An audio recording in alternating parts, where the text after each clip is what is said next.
This is Alabama Politics with Steve Flowers, an in-depth interview with Alabama's top political newsmakers.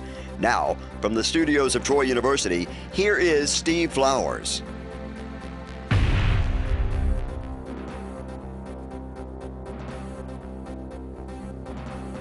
I'm Steve Flowers, and welcome to Alabama Politics. Folks, we're fortunate tonight to have one of my guests who seems to be a perennial guest. He's one of my good friends in state politics, J Merrill, our young Secretary of State. John, good to have you on the show. Steve, it's always good to be with you, friend. I wanted John to be on here, y'all, because, you know, we got an interesting presidential race looming. Here we are in fall of 2015, but we got a presidential race in 2016, and John's in his first term as Secretary of State, served 2 terms in the state legislature from Tuscaloosa, and I've known him for years, and think a lot of John. He's got a great future in Alabama politics, but he's doing a good job as Secretary of State, a job he ran for, probably the only contested race really on the ballot last time. And in my new book I've got out called Goats and Governors, we talk about certain things in that book about friends and neighbors politics. John's race, I think he would have won anyway, but in 2010, I'm sitting there on statewide television trying to explain to viewers about our pronounced friends and neighbors politics, and you know that's from being a VO Key student. Yes, sir, 1949, Southern Politics and State and Nation. Yeah, you know, sir. you took Southern Politics at the University Yes, of Alabama, sir. I did, but it was like Bentley won that race. Well, what we're talking about, folks, if you're from a certain area of the state, especially in rural areas. If you're from Coffee County, people in that 4-county area will vote for you because Yes, you're sir. from their region. The best example that Key uses in 1946 when Big Jim Folsom, who had been born and raised in Coffee County in Elba in the Wiregrass, and later moved to Coleman, so he had 2 home bases. Yes, sir.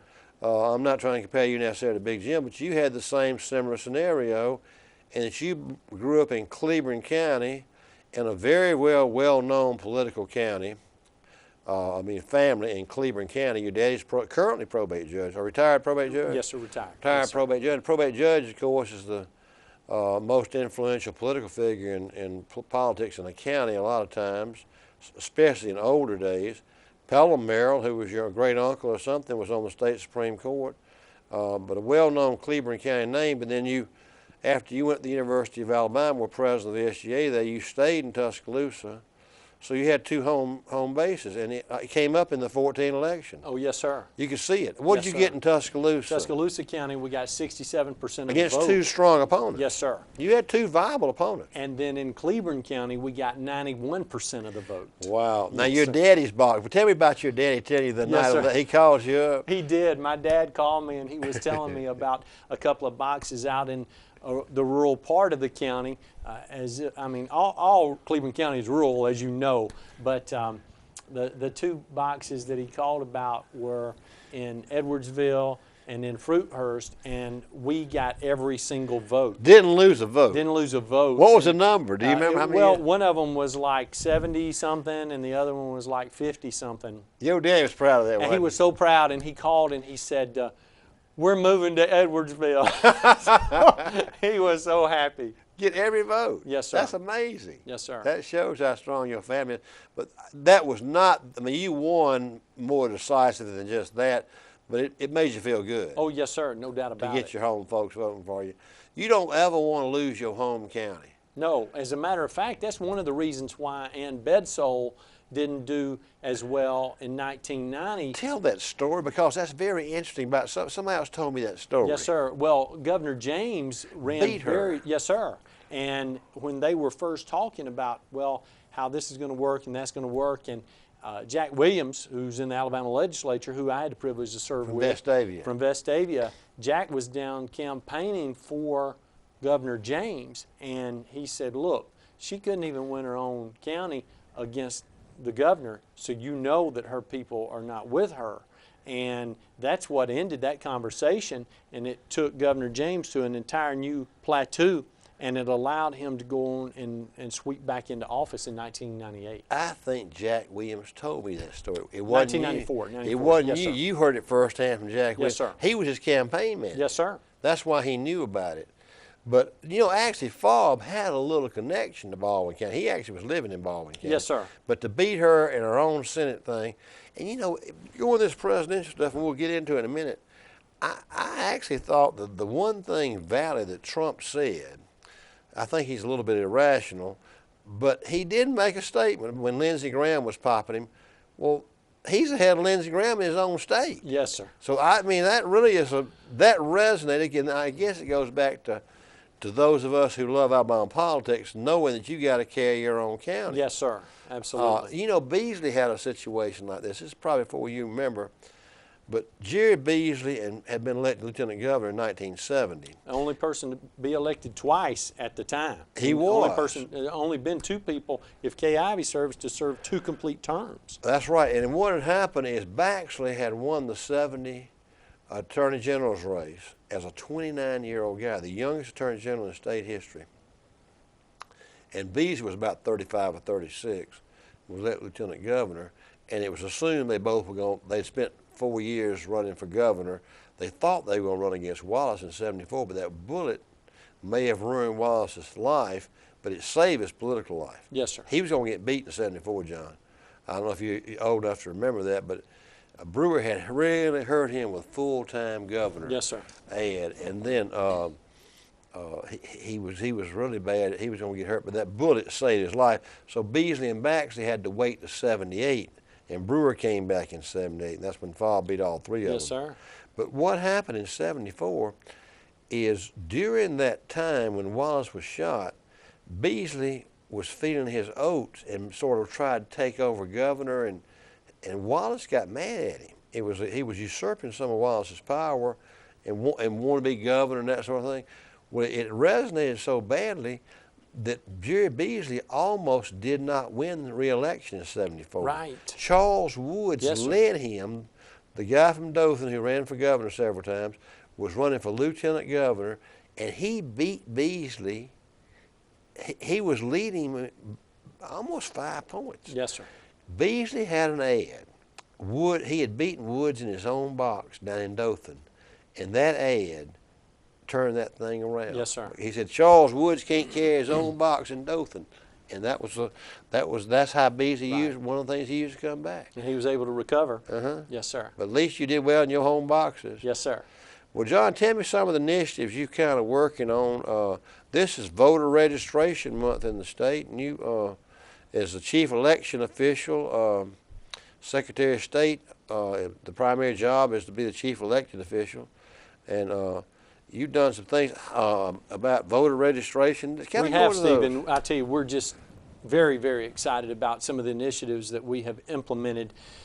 Several of those involve members of the legislature. We went to all 140 members of the legislature and we asked them to provide us with 3 different locations in each one of their districts, in the House and the Senate, where they would like us to go and to conduct voter registration drives.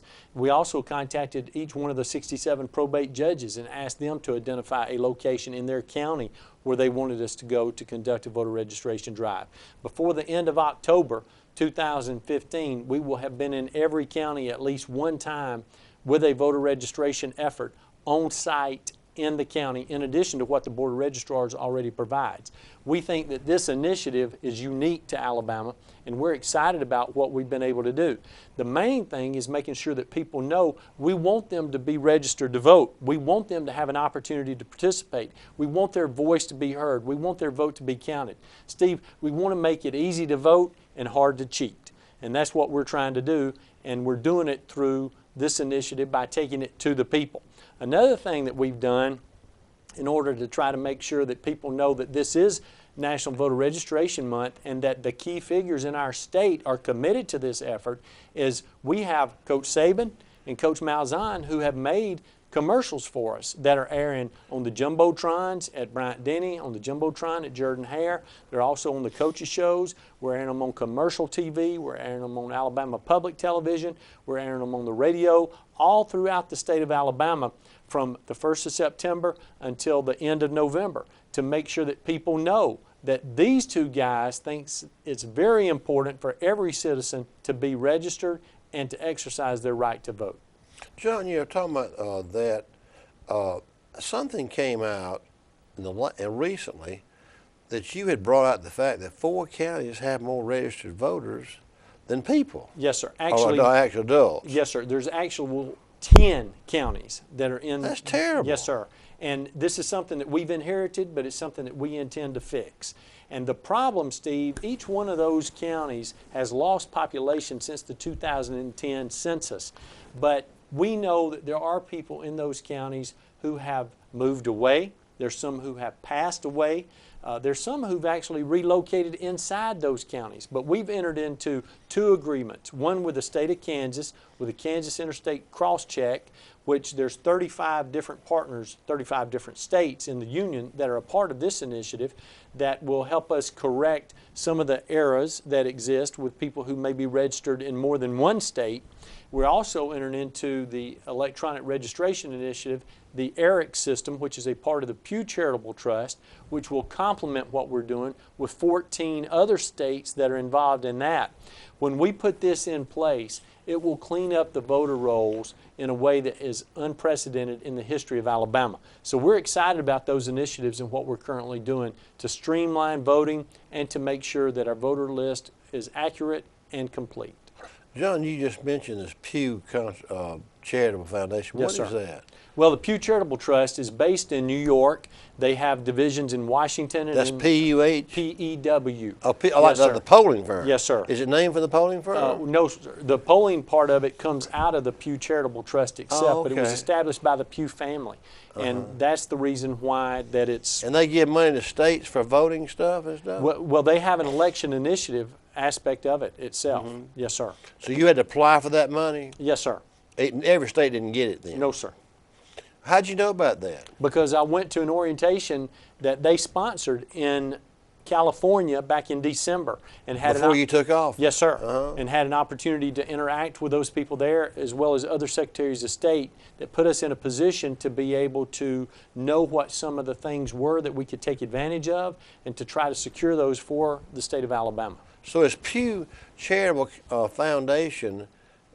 So the Pew Research thing is not a profit like Gallup. It's done nonprofit. Nonprofit. Yes, sir. I learned and they're something. just about better government and about trying to find ways to improve governmental services throughout our nation. Did you know about that before December? Yes, sir. You knew that Pew But I didn't know extensively about what they did in the area of elections or what they did in the area of voting.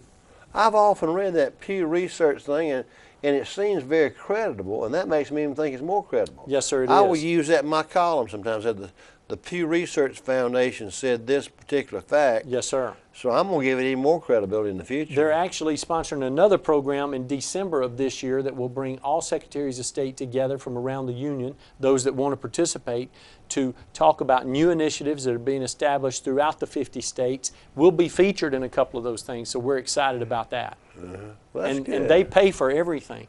They pay to bring you to these locations and to study these initiatives so that you'll be able to discern whether or not you want to take your state in that direction or not. How much money did they all get from them from that? Well, it varies. It depends on how many people have applied for the grants. It depends on how much money was available to start with. So they still have not told us exactly how much we're going to get for this particular initiative, but we know that it's going to be in the tens of thousands of dollars. John, talking about money in the state government, how is all this budget cuts affecting your office? Like, how many people do you have? Will the new budget, if it's bare bones, affect you adversely? Well, Steve, actually, when we started in our position, we had 49 people. How many are married? Most of them married, aren't Yes, they? sir, all but 4. And now we have 36 people.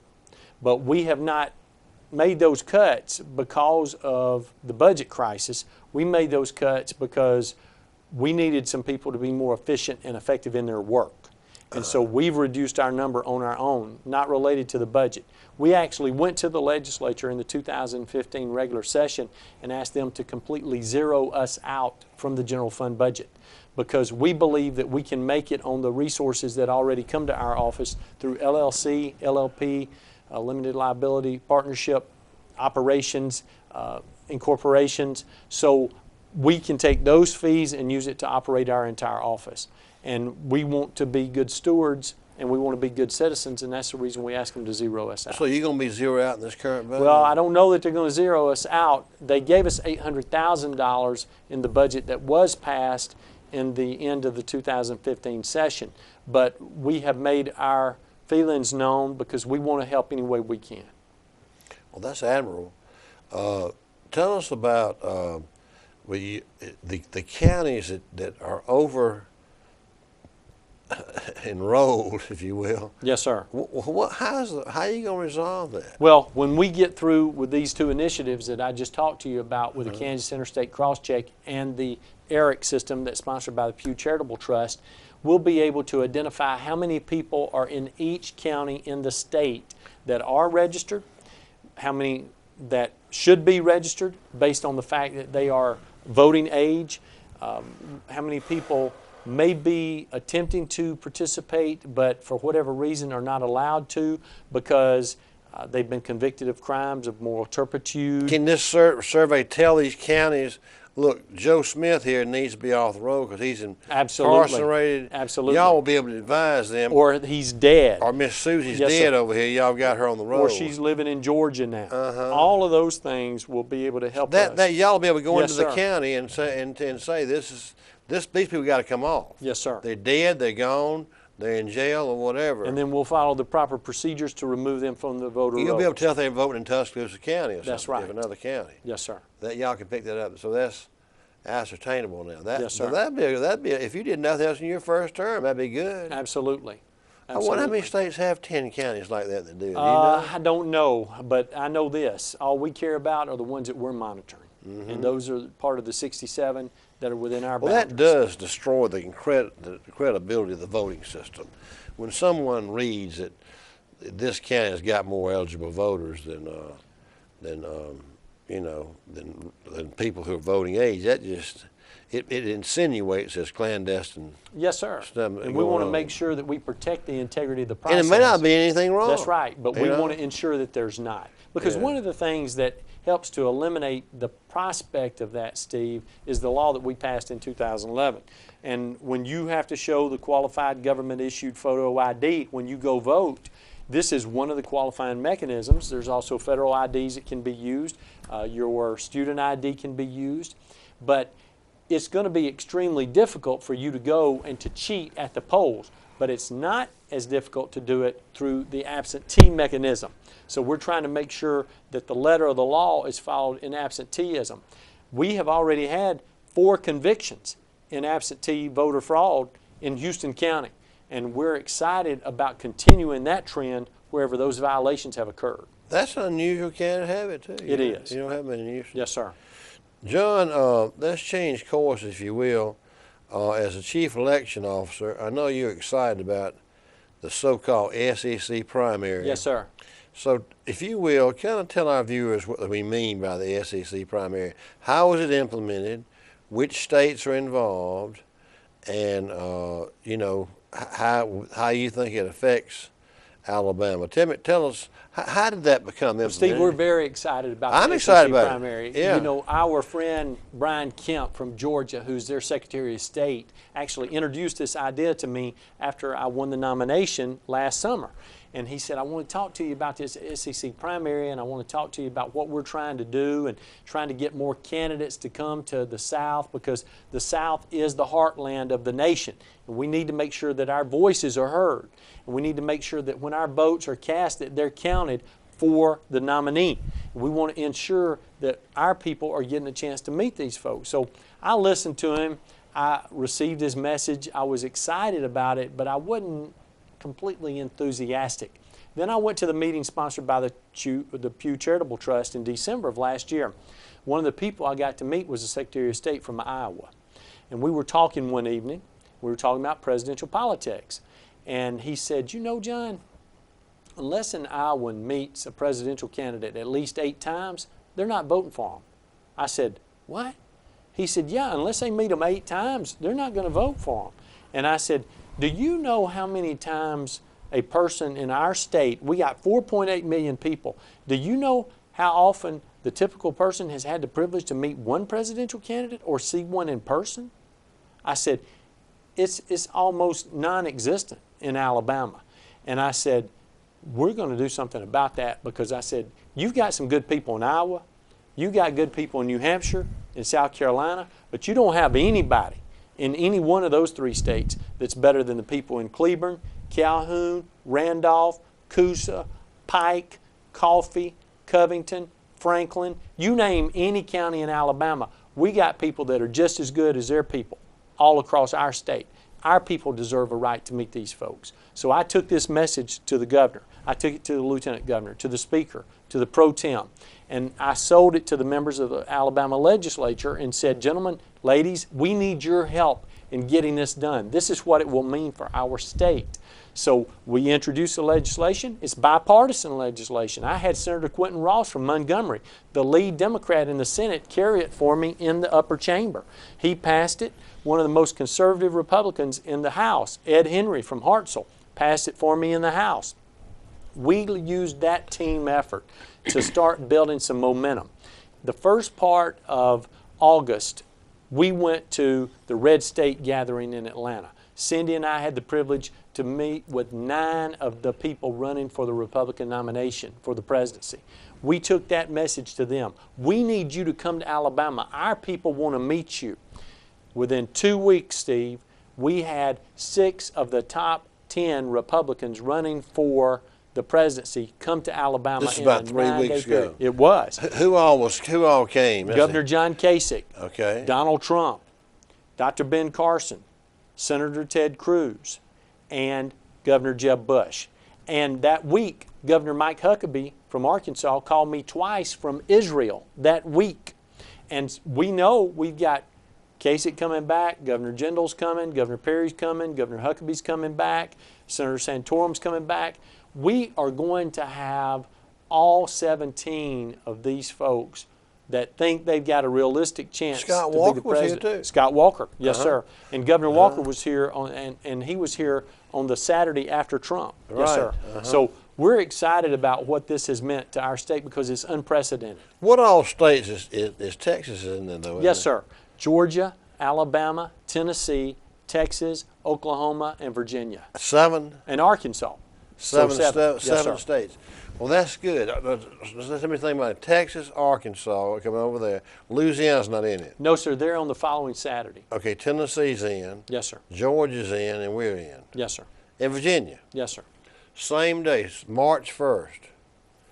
John, you know, talking about that, I'm not trying to put you on the spot, but this ruling by the United States Supreme Court on the redistricting Yes, sir. of the legislature, having been around a while, I've seen this happen before. They don't remand something back and the 11th Circuit just completely ignore it. Yes, sir. And in the arguments, my friend Keith Watkins made a statement to them. Well, you know, we've got to do something about this. I mean, I think it surprised everybody. I thought the plan adhered perfectly to the Voting Rights Act. Yes, sir. It was designed to protect African-American voters. Well, the differential is within 1%, whereas when y'all were passing it, when you passed it in 90 as a member of the body, Yeah. it was within the 5% differential.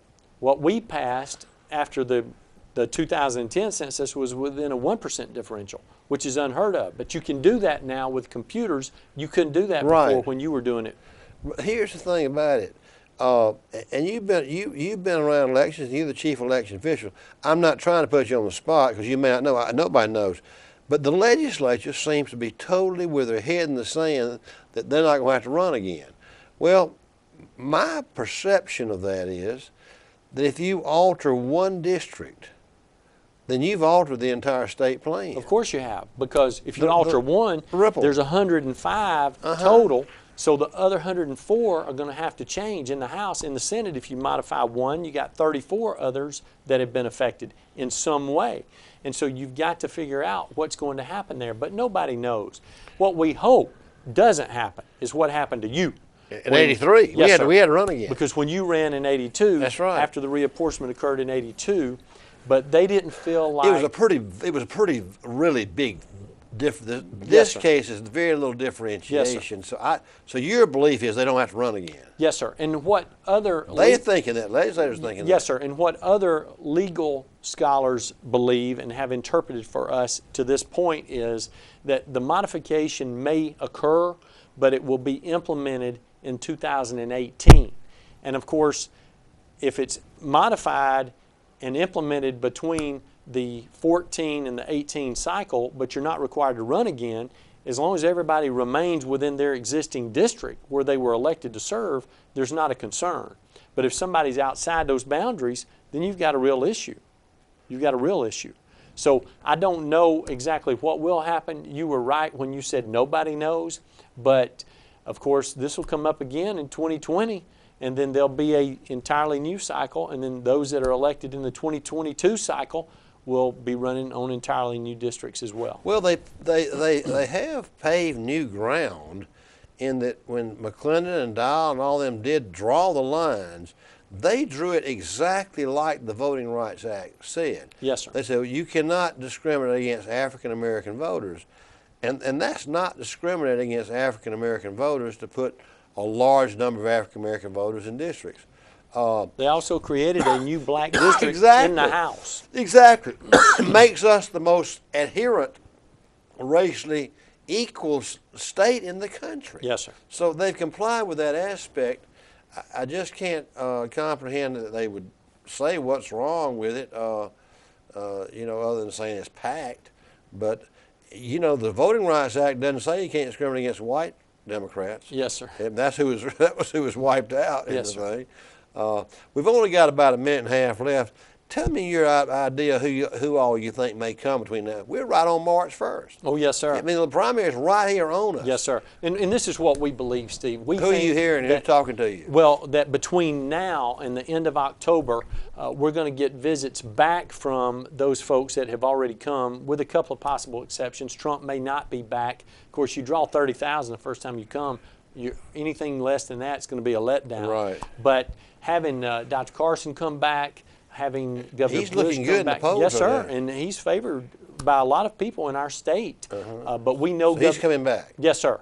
And we know Governor Huckabee will be back. We know Governor Bush is coming back. Governor Kasich is Bush coming back. is saying he's coming back. Yes, sir. Because I stressed to the Bush people when we met with them on that Wednesday that it's important for him to have some public events in our state for Not people. just fundraising events. Exactly. I said, you're coming in here and you're taking all this money, but you need to come in here and have our people have a chance to touch you and talk to you, because they need to know who you are and what motivates you. That's not a good thing to come in with a cloak at night and come in and raise money in Birmingham and fly back out. No, sir. That's not. Our people don't like that. And they're aware of it too. Yes, sir. Well, John, our time's up. I think it'll be a fun next 4 or 5 months, and you'll be overseeing all the elections in Yes, the sir. state. We're going to be a factor in the Republican and Democratic primary, y'all. We got a good race coming up in March 1st, but our time's up, and our guest tonight has been Alabama Secretary of State John Merrill, the state top elected official, and we thank him for being with us, and we thank you viewers for watching Alabama Politics. Hope you tune again next week. Thanks for watching. Thank you, John. Thank you, friend. Cover. Everything goes kind of hurry now. Yes, sir.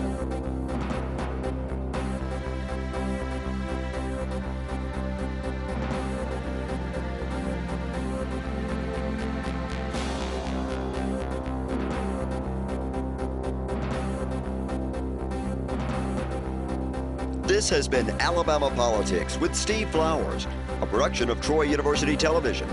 Opinions expressed on this program are not necessarily those of Troy University, its administration, faculty, staff, or students.